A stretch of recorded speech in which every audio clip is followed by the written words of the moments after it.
بھائی نے سوال کیا ہے کہ فضیلت الشیخ معراج ربانی صاحب السلام علیکم، کیا ہے یہ؟ یوں ہی بلا مقصد تصویر کھنچوانا اور یوں ہی اس کو سوشل میڈیا میں ڈلوا کر واہ واہی بٹورنا کیسا ہے؟ یوں ہی تو حرام ہے۔ تصویر کھینچنا اور کھنچوانا حقیقت یہ ہے اس کے حلال ہونے کا کوئی بھی ثبوت موجود نہیں ہے، یہ حرام ہے، سمجھ رہے ہیں؟ لیکن اہل علم نے یہ لکھا ہے حلال چیز کے لیے حلال ہے، حرام چیزوں کی تصویر کشی کرنا یہ کیا ہے؟ حرام ہے۔ اگر اس میں ضرورت ہے تو یہ حلال ہے آپ کے لیے، پاسپورٹ بنوانا ہے آپ کو، آئی ڈی کارڈ بنوانا ہے آپ کو، آدھار کارڈ بنوانا ہے آپ کو، کہیں بھی جاتے ہیں تو اس کے لیے حلال ہے کیونکہ یہ حلال کام ہے۔ لیکن ناچنے گانے کے لیے، فحاشی پھیلانے کے لیے، بے حیائی پھیلانے کے لیے، فوٹو کھنچوانا، وائرل کرنا، اپنے آپ کو ہینڈسم، اپنے آپ کو فیشن لیبل بنانا، لڑکیاں ہوں یا لڑکے ہوں، اور میڈیا اور سوشل میڈیا پر کرنا، یہ سراسر حرام ہے کیونکہ یہ حرام عمل ہے۔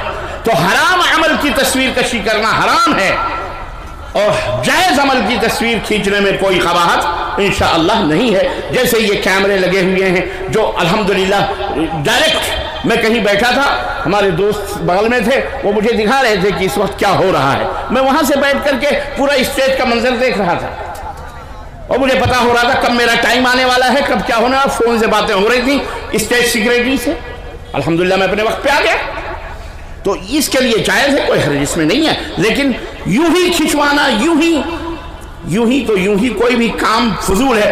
من حسن اسلام المرء ترکہ ما لا یعنی، اچھے مومن کی علامت یہ ہے کہ لا یعنی چیزوں سے وہ دور رہتے ہیں، لا یعنی چیزوں کو نہیں کرتے۔ مختلف انواع و اقسام کی چیزیں کھانے میں جمع کر کے، بند کرو یار، وہ کہاں سے آ گیا بندہ؟ تصویر جمع کر کے، مختلف انواع اور اقسام کی چیزیں کھانے میں جمع کر کے، تستری اور پلیٹ کا فوٹو کھینچ کر سوشل میں، بڑے تپے ہوئے لگ رہے ہیں یہ، شاید ان کے سامنے پلیٹ ولیٹ کبھی کسی نے ڈالی نہیں ہوگی۔ یہ بیچاروں کو کھلایا کرو بھائی، مولوی حضرات کو بھی، ہے نا۔ اور دوسری بات یہ ہے تو مولوی بیچارے ویسے بھی بدنام، دوسرے کھانے کے وقت ہی فوٹو کھینچتے ہیں یہ نالائق۔ میں نے کئی دفعہ ایسا میں نے دیکھا ہے، جیسے ہی کھانے پہ بیٹھو تھوڑا سا، جیسی پلیٹ لاتے ہیں کھانا رکھتے ہیں، ویسے ایک آدمی کونے میں کھڑے ہو کر پھرو، میں اس کو ڈانٹتا ہوں، یار تم کیوں یار فوٹو بناتے ہو؟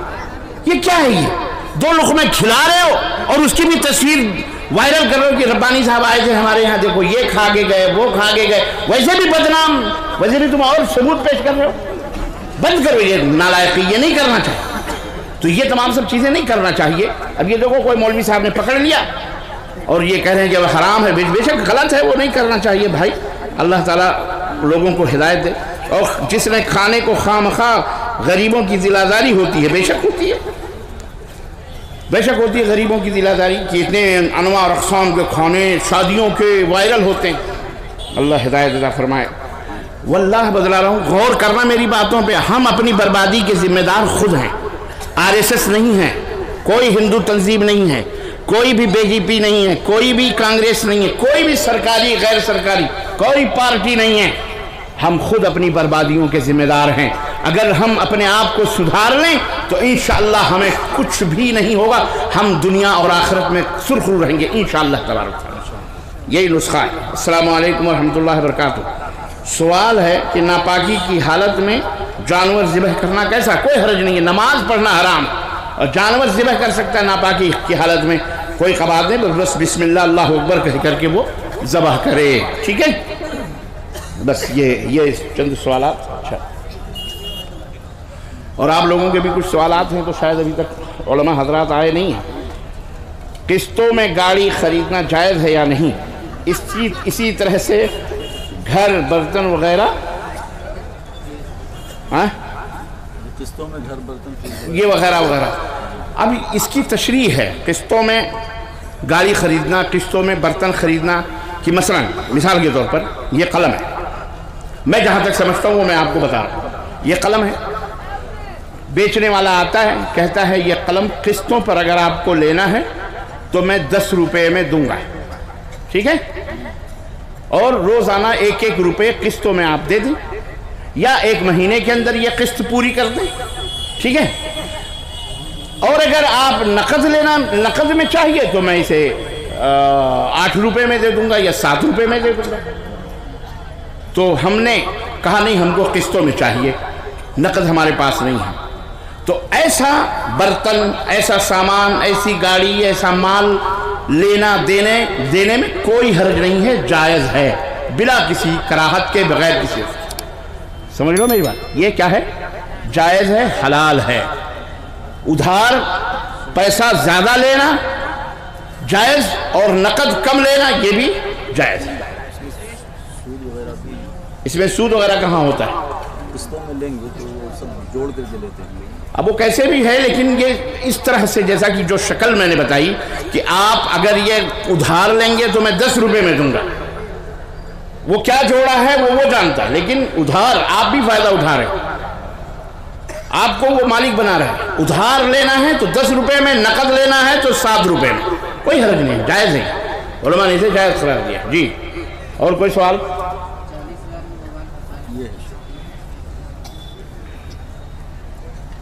کیا غیر مسلم پر قرآن کی آیتیں پڑھ کر دم کر سکتے ہیں کہ نہیں؟ بالکل، اس کے کان میں اذان دے دو، دم پڑھ دو، شیطان اس کو بھاگے گا تو اس کو کم از کم ہو سکتا ہے اللہ تعالیٰ اسے شفا دے دے۔ وَنُنَزِّلُ مِنَ الْقُرْآنِ مَا هُوَ شِفَاءٌ وَرَحْمَةٌ لِّلْمُؤْمِنِينَ، اس میں شفا ہے، اس میں رحمت ہے مومنوں کے لیے، شیطان کے لیے تو زحمت ہی زحمت ہے، خسارہ ہی خسارہ ہے، تو کوئی حرج اس میں قباحت نہیں ہے انشاءاللہ تعالیٰ۔ یہ اختلافی مسئلہ ہے یار، یہاں سب مت بیان کرو وہ سب چیزیں کبھی۔ اور جی، شب برات، شب رات ہے، شب رات، شب مانے رات، اور براعت کہتے ہیں چھٹکارے کو، بیزاری ظاہر کرنا۔ جیسے اللہ تعالیٰ نے قرآن کریم میں سورہ توبہ کا نام ایک سورۃ البراءہ بھی ہے، سورہ توبہ کا دوسرا نام سورۃ البراءہ، یعنی بیزاری کرنے والی سورت۔ براءۃ من اللہ ورسولہ، اللہ نے اس کا آغاز کیا ہے کہ اللہ اس کے رسول سے براءت ہے، یعنی اظہار بیزاری ہے مشرکوں کے لیے، کافروں سے، تو بیزاری ظاہر کرنا یہ ہے براءت کا معنی، ٹھیک ہے۔ شب براءت، شب مانے رات، اور عربی میں رات کو لیلہ کہتے ہیں، لیلۃ البراءہ۔ اس نام کی کوئی بھی رات نہ عربوں میں ہے، نہ تھی، نہ نبی کے زمانے میں، نہ صحابہ کے زمانے میں، کبھی نہیں لیلۃ البراءہ کے نام سے کوئی رات جانی اور مانی گئی ہے۔ البتہ ایران کے شیعوں میں یہ چیزیں آئیں، شیعوں کا یہ عقیدہ ہے کہ 15 شعبان کو ہمارے جو امام محمد الغائب ہیں، ان کے ایک امام ہے، 12 امام، 12 اماموں میں ایک امام جو آخری ہیں ان کا نام محمد الغائب ہے۔ وہ کہتے ہیں وہ پیدا ہوئے تو پیدا ہوتے ہی غائب ہو گئے، اور وہ یہ عراق کے ایک غار کے اندر وہ چھپے ہوئے ہیں، وہ جب قیامت قریب آئے گی تب وہ نکلیں گے، ٹھیک ہے، یہ ان کا عقیدہ ہے۔ حالانکہ تاریخ اور اتہاس اور ہسٹری یہ بتاتی ہے کہ وہ پیدا ہی نہیں ہوا، وہ بندہ پیدا ہی نہیں ہوا، بس ان کی بنائی ہوئی چیز ہے، پیدا ہو گیا۔ اب وہ اگر مان لے کہ چلو پیدا ہوا، تو پیدا ہوتے ہی وہ غار میں اندر پہاڑ کے کھوہ میں کیسے گھس گیا، اور گھسا تو وہ ہگتا موتتا ہے کہ نہیں، کھاتا پیتا کچھ ہے کہ نہیں، کہاں ہے وہ؟ اگر وہ انسان ہے تو آج تک غائب ہے وہ، اور قیامت میں آئے گا۔ تو بہرحال وہ کہتے ہیں کہ اسی سرداب کے اندر، اسی کھوہ کے اندر وہ غائب ہوا ہے، تو ہر سال شعبان کی 15ویں رات کو وہ موم بتیاں اور چراغ جلا کر وہاں پرچیاں، جیسے ابھی سوال کی پرچیاں ہی نا، ایسا پرچیاں اندر غار میں پھینکتے ہیں اور بلاتے ہیں ان کو کہ حضور تشریف لائیں، حضور تشریف لائیں، ہمارے اوپر بڑا ظلم ہو رہا ہے، ہم یہ، اور براعت کا اظہار کرتے ہیں حضرت ابوبکر صدیق سے، حضرت عمر فاروق اعظم سے، ان تمام سب کو گالیاں بکتے ہیں، براعت کا اظہار کرتے ہیں۔ یہی وہ رات ہے 15ویں جسے ان ذلیلوں نے اٹھا کر کے اہل السنہ والجماعہ کے اندر سنی مسلمانوں میں ڈالا، اور یہ ہمارے جو مسلمان آجو باجو میں آپ جانتے ہیں